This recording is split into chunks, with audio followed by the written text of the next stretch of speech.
In the heart of Renaissance Italy, one man wrote a guide so dangerous it was banned, condemned, and feared by kings and popes alike.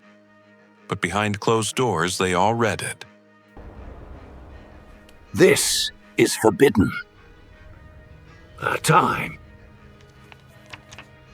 Because inside those pages was a manual, a cold, calculated instruction book on how to gain power, keep it, and crush anyone who stood in the way. His name was Machiavelli. Niccolò Machiavelli. And what he unleashed wasn't just philosophy, it was psychological warfare. Machiavelli wasn't born into power. He came from Florence, a city-state devoured by corruption, betrayal, and shifting alliances. Have you delivered it? Not yet. The time is not right. He watched as leaders rose and fell like dice on a table, consumed not by war, but by missteps of the mind. Florence wasn't just a battlefield of swords. It was a battlefield of lies, ambition, and manipulation. And Machiavelli studied it like a surgeon studies anatomy. Every betrayal, every backroom deal, every illusion of loyalty, he recorded them not as tragedies but as tactics. In his eyes, politics wasn't about honor. It was about control. And the sooner a ruler understood that, the longer they could survive. When Machiavelli wrote The Prince, he wasn't offering advice to the weak. He was writing for those who wanted to win at any cost. In just under 100 pages, he laid out what most leaders were too afraid to say out loud. Kindness is weakness, morality is optional, and fear is far more reliable than love. The most powerful idea: a ruler doesn't need to be good, they only need to appear good.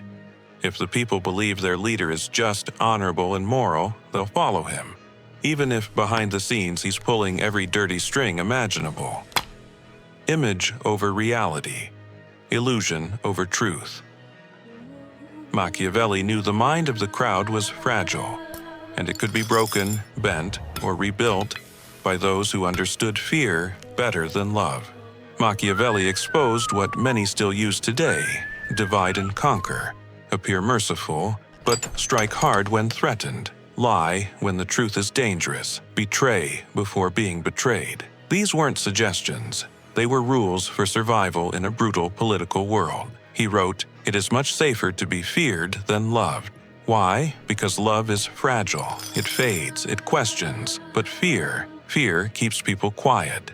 Fear makes people obey. And when combined with awe, with spectacle, with psychological pressure, fear becomes loyalty. This formula wasn't just theoretical. Generations of dictators, tyrants, and ruthless CEOs have used it as gospel.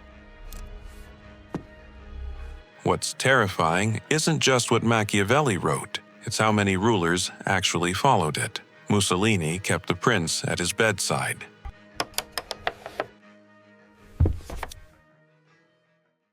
Stalin, though never citing him directly, operated like a Machiavellian ghost. So did Napoleon, who understood the power of image and fear better than most.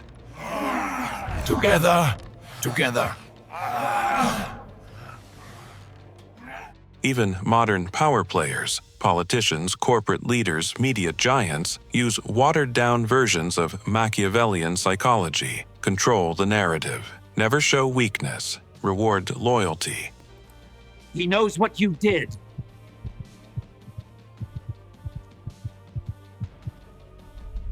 Destroy threats before they grow. It's not fiction, it's strategy, and it works. One of Machiavelli's most chilling ideas was simple. Morality is a tool, not a compass. If a lie maintains order, it's better than a truth that causes chaos. If cruelty prevents rebellion, it's better than kindness that invites betrayal. The good ruler, according to him, must learn to act against ethics, when necessary. That's the catch. When necessary is a wide, dark door, and those who walk through it rarely return. Leaders began using virtue as a disguise. They smiled in public, held children, spoke of unity, and in private, they silenced enemies, spread disinformation, and rewrote history. To rule well, Machiavelli said, you must learn how not to be good. Fear, to Machiavelli, wasn't just a feeling. It was a throne you could sit on. A ruler who inspires fear, he claimed, is less likely to be betrayed, less likely to be challenged, and more likely to maintain control during chaos. But it wasn't about brutality for its own sake. He warned, never be hated.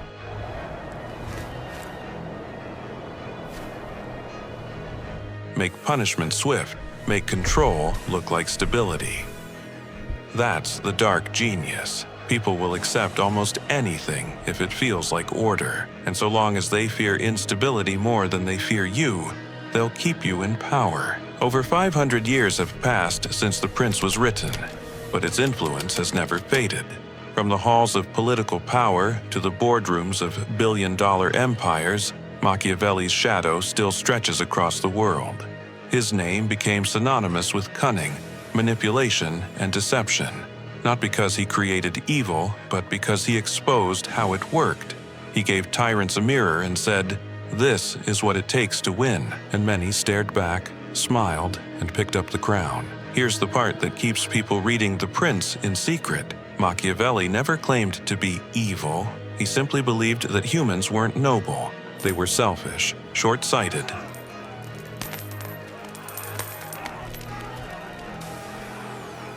and driven by fear.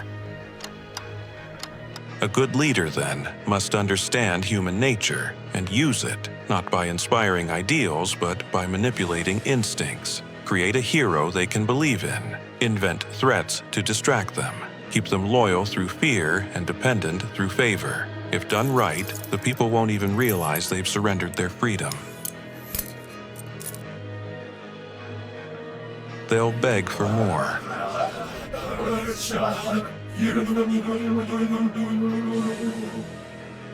There's a reason The Prince was once banned, and now it's required reading in political strategy, because it doesn't teach kindness, it teaches control.